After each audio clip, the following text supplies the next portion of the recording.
들을 주님의 이름으로 환영하고 축복합니다. 전성도 성경 읽기 캠페인에 모두 동참합시다. 이번 주 성경 읽기 범위는 예레미야 51장부터 에스겔 8장까지입니다. 12월 31일 11시 30분에 송구 영신 예배를 드립니다. 새해 축복 안수 기도는 코로나19로 인해 하지 않습니다. 목사님께서 소원 예물과 함께 드린 기도 내용으로 매일 새벽 예배 시간에 기도하십니다. 이번 주 수요 예배 후에 셀 리더 교육이 있습니다. 오늘 및 다음 주 오후 예배는 가정에서 드립니다. 이번 주 교회 청소는 1셀입니다. 이상으로 교회 소식을 전해드렸습니다. 하나님의 말씀은 마태복음 1장 18절부터 25절의 말씀입니다. 마태복음 1장 18절부터 25절입니다. 한 절씩 교독 후 마지막 절 합독합니다. 예수 그리스도의 나심은 이러하니라. 그의 어머니 마리아가 요셉과 약혼하고 동거하기 전에 성령으로 잉태된 것이 나타났더니 그의 남편 요셉은 의로운 사람이라 그를 드러내지 아니하고 가만히 끊고자 하여 이 일을 생각할 때 주의 사자가 현몽하여 이르되 다윗의 자손 요셉아 내 아내 마리아 데려오기를 무서워하지 말라. 그에게 잉태된 자는 성령으로 된 것이라. 아들을 낳으리니 이름을 예수라 하라. 이는 그가 자기 백성을 그들의 죄에서 구원할 자이심이라 하니라. 이 모든 일이 된 것은 주께서 선지자로 하신 말씀을 이루려 하심이니 이르시되 보라 처녀가 잉태하여 아들을 낳을 것이요 그의 이름은 임마누엘이라 하리라. 이를 번역한즉 하나님이 우리와 함께 계시다 함이라.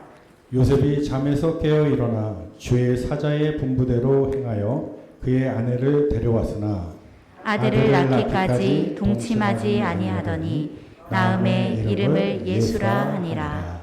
아멘. 할렐루야. 하나님께서 주신 이 본문 말씀으로 이름을 예수라 하라 이라는 제목으로 말씀을 선포를 합니다. 오늘은 2020년 2년 마지막 주일 예배 그리고 성탄절 예배로 영광을 돌립니다. 하나님께서는 우리를 여기까지 인도해 주셨고 또 여러 가지 많은 상황을 극복하게 하셨고 필요한 것을 공급해 주셨습니다. 우리 하나님께 영광의 박수를 돌립니다. 할렐루야. 또 한 해 동안 애쓰고 수고하고 헌신한 우리 성도님들 주님의 이름으로 축복합니다. 감사합니다. 오늘 이 본문 말씀은 예수님께서 왜 세상에 오셨는지를 일깨워주는 아주 귀한 은혜의 말씀입니다. 첫 번째 주시는 말씀이 자기 백성을 죄에서 구원하시려고 오셨다 이렇게 말씀합니다. 여러분 하나님의 아들이 사람의 몸을 입으시고 이 세상에 온다는 것 자체가 굉장한 뉴스 그리고 정말 사건이었습니다. 그런데 그 당시 2022년 전에 우리 주님이 이 세상에 오실 때에 그렇게 환영받지 못했어요. 요즘 같으면 어느 나라 원수가 온다 그래도 막 뉴스라고 생방송을 하는데 그때는 생방송도 아니어주니까 우리 하나님께서 직접 천군 천사를 보내셔가지고 이걸 전하게 합니다. 당시 이 깊은 소식을 제일 먼저 들은 사람들이 성경에 보게 되면 들에서 자기 양을 지키는 목자들이었다 이렇게 말씀하고 있거든요. 그때 천군 천사들이 너희에게 큰 기쁨의 좋은 소식을 전한다. 세상에 미칠 큰 기쁨의 좋은 소식. 그러면서 다윗의 동네에 주가 나셨다. 그분이 그리스도 주다. 이렇게 구세주가 나셨다. 이렇게 말씀을 합니다. 그러면서 그것은 하늘에는 영광이요 땅에는 기뻐하심을 입은 사람들 중에 평하다 하시면서 아주 하늘에서 축제가 일어나고 땅에서도 축제다 이렇게 선포를 합니다. 그런 이후 2022년이 지났는데 지금 세상이 주 오심을 그렇게 축제 가운데 이렇게 맞이하고 있느냐? 꼭 그렇지는 않습니다. 성도들은 어떤가? 성도들도 마찬가지요. 그래서 오늘 이 본문 말씀이 얼마나 중요한지를 우리가 생각하고 다시 한번 깨닫는 마음으로 은혜 받기를 주님 이름으로 소망합니다. 예수님께서 이 세상에 오실 때 가장 기쓰임 받은 분들 이 두 분이 지금 소개가 되고 있는데 요셉과 마리아입니다. 성경은 요셉과 마리아를 그 당시에 정혼한 관계, 약혼한 관계다 이렇게 말씀하고 있죠. 당시 유대인들의 결혼 이 과정을 좀 살펴봐야 됩니다. 세 단계의 과정이 있었어요. 아이들이 태어나면 부모들이 자랄 때 어느 정도 자랄 때 부모님들이 야, 너희 애하고 우리 애하고 결혼시키자 이렇게 약정을 하는 거예요. 그럼 이 아이들이 자랍니다. 자라나서 그 아이들이 야, 우리 부모들이 너희 어릴 때 이렇게 결혼시키기로 약정했다. 너희는 어떠냐 물어보는 거예요. 그러면 아이들이 좋습니다. 어쩌면 이렇게 딱 맞게 짝지어 나왔습니까? 라고 이렇게 동의를 하게 되지면 그때 약혼을 하는 거예요. 자라서 약혼을 하고 그 약혼하고 나서는 1년이 지난 후에 결혼을 해서 동거를 합니다. 이게 그렇대요. 근데 오늘 말씀은 게 일이 생겼어요. 약혼을 했는데 아직 동거는 하지 않았는데도 불구하고 마리아가 아이를 가졌어요. 그때 법에 의하면 마리아는 돌에 맞아 죽어야 되고 오늘날 말로 표현을 한다고 그런다면 미혼모가 될 수밖에 없는 그런 상황이었습니다. 그런데 이 의로운 요셉은 이 사실을 알고서 유대법대로 처리하지 않습니다. 어떻게 하면 마리아를 살릴까? 이것을 생각하면서 조용히 끈끄자 하죠. 하나님께서는 이 요셉의 어려운 모습을 아시고 보시고 들으셨어요. 그래서 그 밤중에 천사를 파송시켜가지고 현몽을 하게 하십니다. 20절로 21절을 우리 같이 한번 읽어봅니다. 시작. 이 일을 생각할 때에 주의 사자가 현몽하여 이르되 다윗의 자손 요셉아 내 아내 마리아 데려오기를 무서워하지 말라. 그에게 잉태된 자는 성령으로 된 것이라. 아들을 낳으리니 이름을 예수라 하라.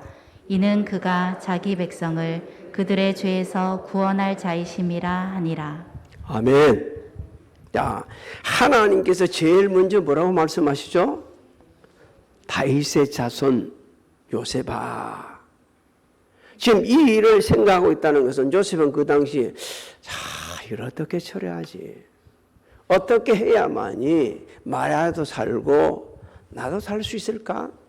나도 괜찮게 살 수 이런 생각을 하고 있는데 하나님께서 현몽하면서 요셉의 자손, 요셉을 가리켜서 다윗의 자손이라고 생각의 전환점을 주십니다. 너는 다윗의 자손이야. 다윗의 후손이야. 이렇게 자각을 시켜주는 거예요. 그 당시 요셉과 유대인들은 메시아가 다윗의 혈통에서 온다는 것을 알고 있었다는 겁니다. 그래서 먼저 그것을 자각시키는 거예요. 그래서 내 아내 마리아 데려오기를 무서워하지 말아라. 하나님께서 지금 하실 말씀들을 절대적으로 믿으라는 겁니다. 그걸 믿고 그대로 순종하라는 거예요. 그러면서 하나님께서는 계속해서 말씀을 하시죠. 자, 여기 무수한 그 잉태된 자는 뭐라고 그랬어요? 성령으로 된 것이라 말씀하고 있습니다.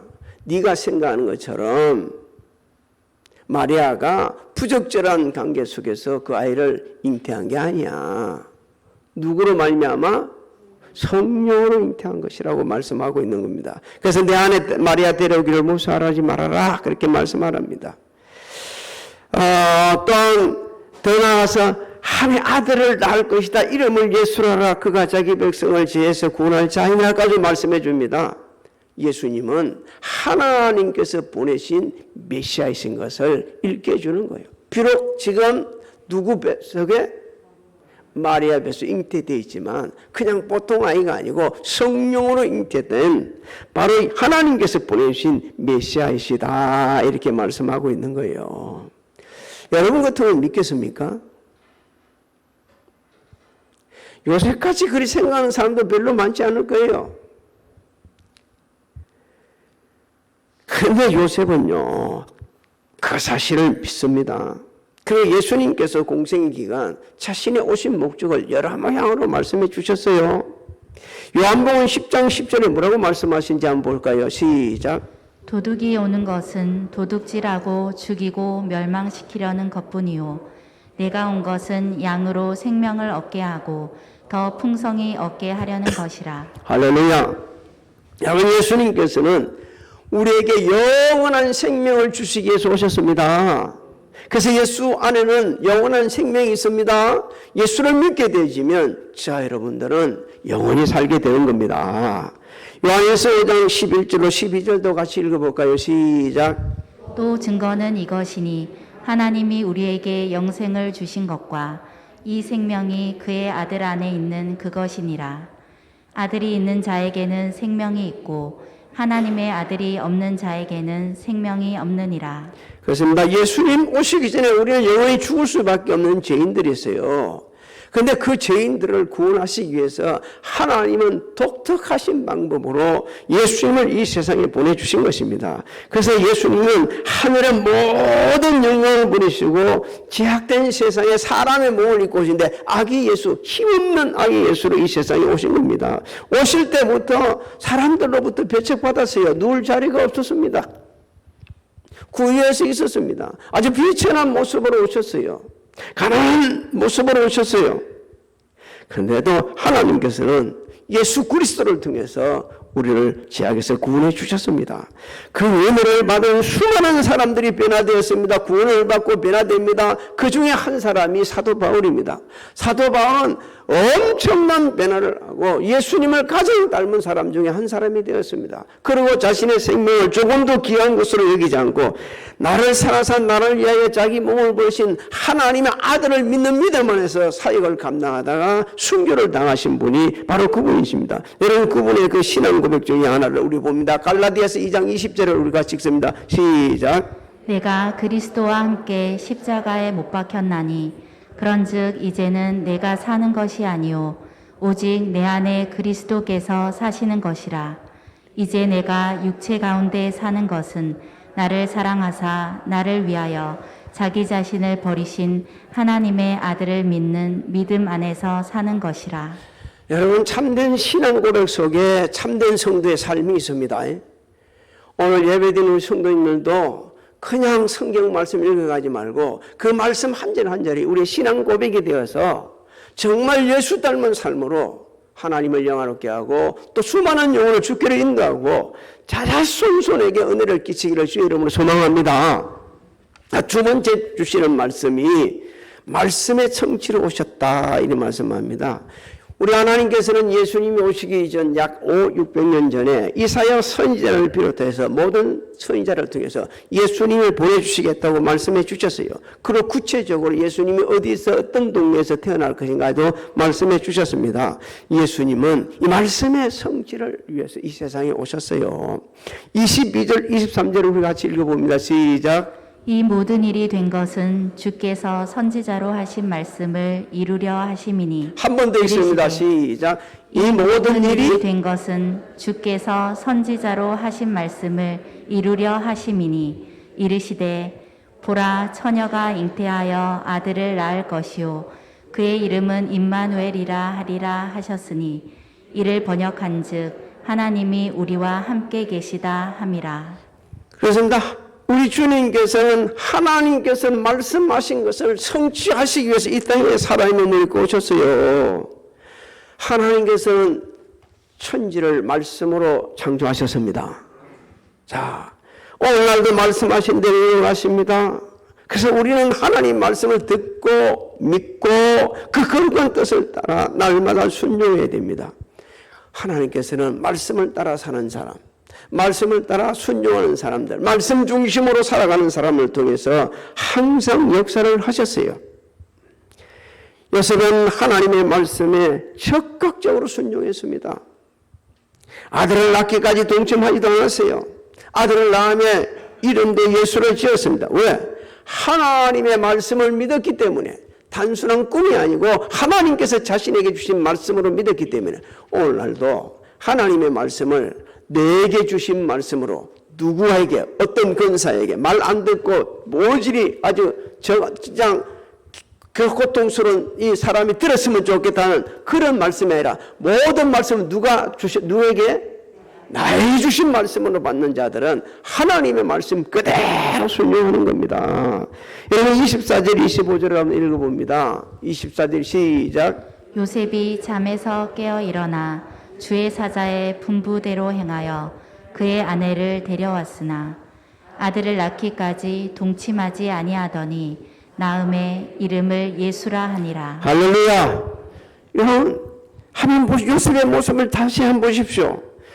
주의 사자의 분부대로 행했다. 아, 이 꿈이 아니네.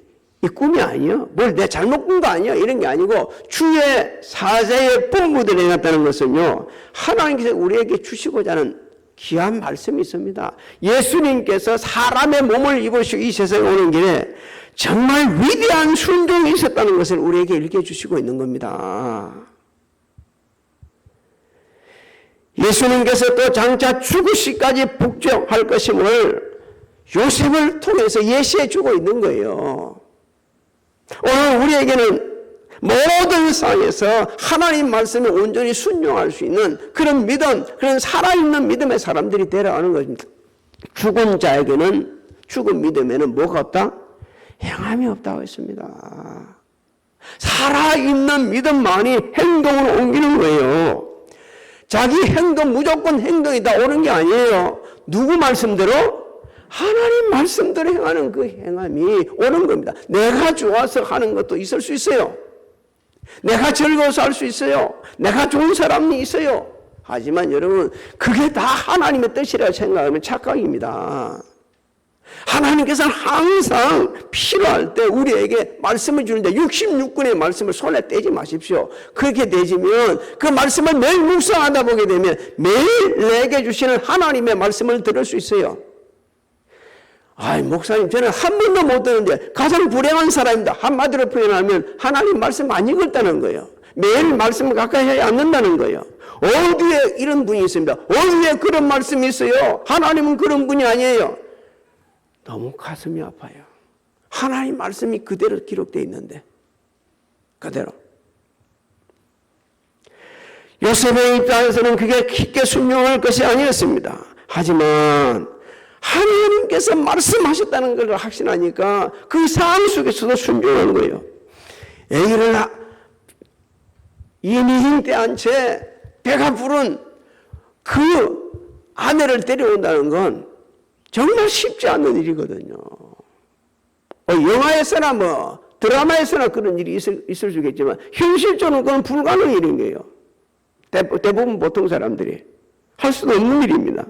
그런데도 말씀하셨기 때문에 하나님께서는 언제나 어느 시대나 말씀에 순종하는 자를 통해서 역사를 하셨어요.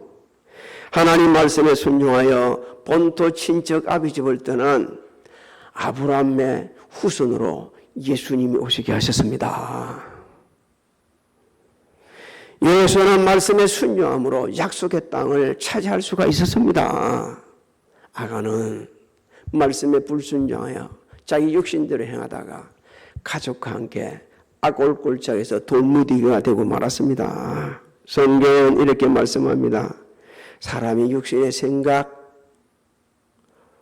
그냥 좀 더 가까이 우리가 더 쉽게 이해할 수 있도록 자신의 생각에 매이고 자신의 욕심대로 행하는 자는 하나님과 원수되고 말씀에 순종하지 못하고 기쁘시게도 할 수가 없다. 가장 불행한 인생이 될 수밖에 없다. 성경이 이렇게 말씀합니다. 로마서 8장 7절로 8절을 읽습니다. 시작. 육신의 생각은 하나님과 원수가 되나니 이는 하나님의 법에 굴복하지 아니할 뿐 아니라 할 수도 없음이라. 육신에 있는 자들은 하나님을 기쁘시게 할 수 없느니라. 여러분, 하나님을 기쁘시게 할 수 없는 자들은 항상 다른 일에 에너지를 쏟고 있습니다. 그러니까 은혜로운 삶을 살 수가 없는 거예요.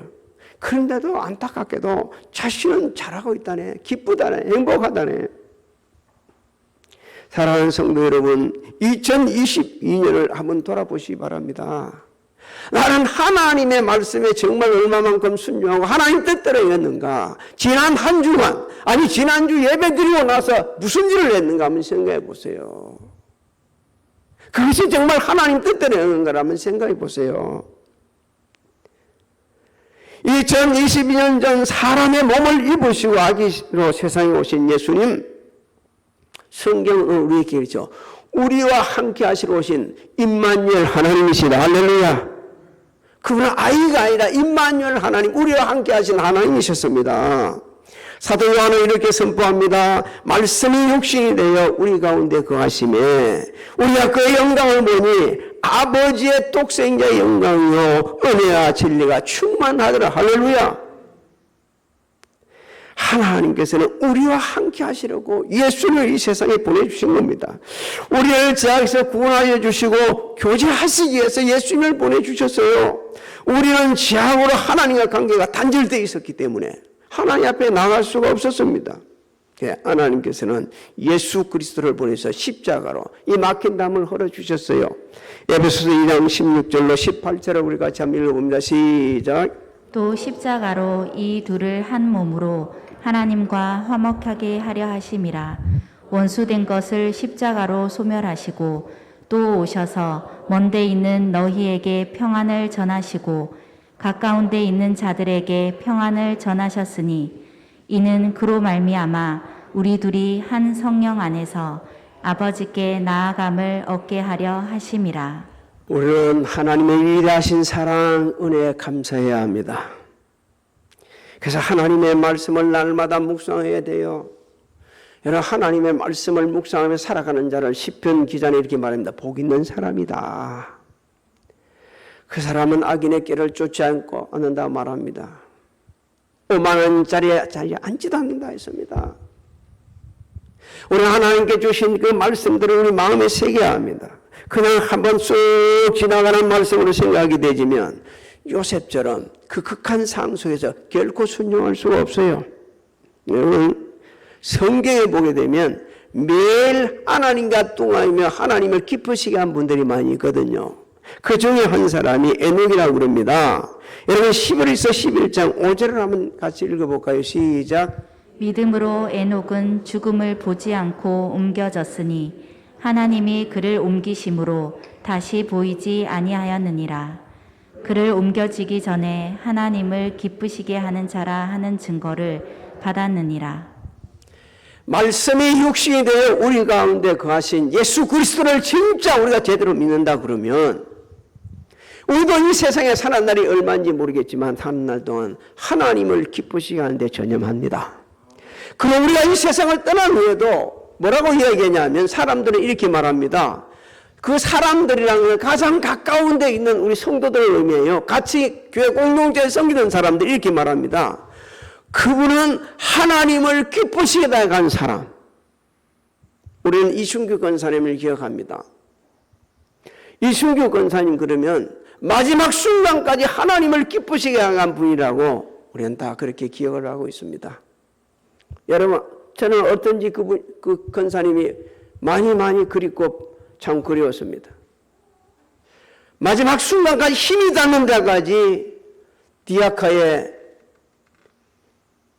이런 것을 주목하면서 아들도 자식들도 성도들도 우리도 이젠 그만하십시오 그랬는데 그걸 밀고 다니면서 그 좋은 것을 전부 팔아가지고 하나님 앞에 예물 드는 게 너무 깊어서 그렇게 했던 그 권사님 60이 훨씬 넘어서 호롤단신 미국으로 건너가가지고 하루 3시간 잠을 자고 21시간 일을 해서 교회 세우는데 그리고 자식들 살리는데 힘썼던 그 권사님. 목사님, 제가 지금 방광이 고장이 났는데요. 수술할까요? 말까요? 수술 안 하는 게 안 해도 되고 해도 되는데 잘못하면 그딱 하다가 구멍이 생길 수 있다고 그러네요. 안 날 수도 있고요. 하지 마십시오. 하나님의 은혜 가운데 더 이상 기능이 안 돼서 그래서 하나님 나라 가신 거예요. 세상에는요 수많은 사람들이 살고 있습니다. 그중에 예수 믿는다 하는 분들도 많이 살고 있습니다. 그런데 요셉과 마리아 같이 생명을 걸고 순종한 분이 있는가 하면 정말 한 번도 제대로 순종하지 못하고 생을 마치는 안타까운 분들도 있습니다. 주님은 오늘 우리에게 이렇게 말씀하십니다. 나 너희를 구원하기 위해서 하늘의 모든 영광을 이루고 사람의 몸을 입고 왔어. 그리고 너희를 구원하기 위해서 나 내 생명 다 내줬어. 나는 하나님 말씀대로 지금까지 복종을 했어. 그래서 너희들은 항상 하나님과 교제할 수 있고 때를 따라 돕는 은혜를 받도록 하기 위해서 내가 할 수 있는 일을 다 십자가에서 이루었어. 2022년이 저물어가는 이때에 너는 어떻게 살았니? 저에게 묻고 있어요. 너는 어떻게 살았니? 네가 가장 많은 에너지를 쏟아부은 게 그 나하고 무슨 상관이 있냐? 네 자녀들은 어떻게, 네 삶의 현장에서 어떻게 살았니? 예수님은 하늘의 평화, 영원한 평화, 임마누엘 하나님 오셔서 우리의 영원한 생명을 주셨고 참된 평강을 주셨습니다. 그러면서 우리 주님이 산상수훈을 통해 가르쳐 주셨어요. 너 세상에 그냥 살면 안 돼. 네 정체성을 잊어서는 안 돼. 너희는 세상의 빛과 소금이야. 그 빛과 소금으로 사는 것은 선한 행실이야. 네 보기에 네가 기준이 돼서 선한 행실이 아니고 누가 보시기에? 하나님 보시기에 그 선한 행실이 빛과 소금이 돼야. 크리스마스는 해년 해마다 오는 것이라 생각하면 곤란합니다. 안타깝게도 우리 중에 가까이 계시던 분들이 이번 2022년 크리스마스를 맞이하지 못하고 하나님 나라로 갔습니다. 여러분, 사는 얼마인지 모르겠지만 이제 남아있는 이 인생 여정, 예수 그리스도 우리 주님을 정언하면서 그 사는 마지막 순간까지 은혜로운 영향을 끼치며 우리가 떠난 후에도 맞아, 그 장로님, 그 권사님, 그 집사님, 그 성도님 그렇게 살다 가서 교회 역사의 한 기록에 그렇게 기록되지고 오고 오는 세대에 전해질 수 있는 은혜의 영향을 끼칠 수 있는, 그러면서 참된 크리스마스 예수님 앞에 진짜 예배드리고 예수님을 최고로 존경하고 예수님만을 위해서 살았다고 고백할 수 있는 자, 여러분이 되시기를 주님의 이름으로 축복합니다. 축복합니다. 만군의 하나님 아버지, 참 다사다난했던 2022년 마지막 아버지 하나님 이출 예배가 성탄절 예배로 영광 돌아가심을 감사를 드립니다. 애쓰고 수고하고 헌신한 손길들 하나님께서 기억하여 주시고 그 은혜보다도 풍성한 은혜로 채워주시는 은혜에 감사를 드립니다. 만군의 여호와여, 내 수고가 결코 헛되지 않겠다고 하셨던 이 약속의 말씀, 사랑하는 성도들 한 사람 한 사람 하나님이 주시는 평강으로 충만케 하여 주옵시고 그 삶의 여정 가운데도 함께 하여 주셔서 은혜 가운데 한 해를 잘 만회할 뿐 아니라 새해를 하나님의 은혜 가운데 맞이하여 영광들이 있도록 축복하여 주시옵소서. 특별히 몸이 아픈 성도들 기억하여 주옵시고 금년에 우리 곁을 떠나 하나님 나라로 간 그 가족을 둔 사랑하는 성도들을 위로하여 주옵시고 아직도 해결되지 않는 아픔이 있고 억눌림이 있는 성도가 있다면 하나님 불쌍히 여기셔서 오늘 이 시간 이후 회복되어지고 평안을 누리고 감사가 넘치는 삶이 되도록 하나님께서 바꾸어 주시옵소서. 지금은 우리 주 예수 그리스도의 은혜와 하나님 아버지의 만강하신 사랑하신가 성령님의 감화교통 역사하심이 가정에서 성전에서 직장에서 사업장에서 각자 위치에서 예배드리는 사랑하는 성도들 머리에와 가정, 직장, 사업장, 자녀들 진행하는 일들 새 모든 계획 위에 지금으로부터 영원토록 함께 하실지어다.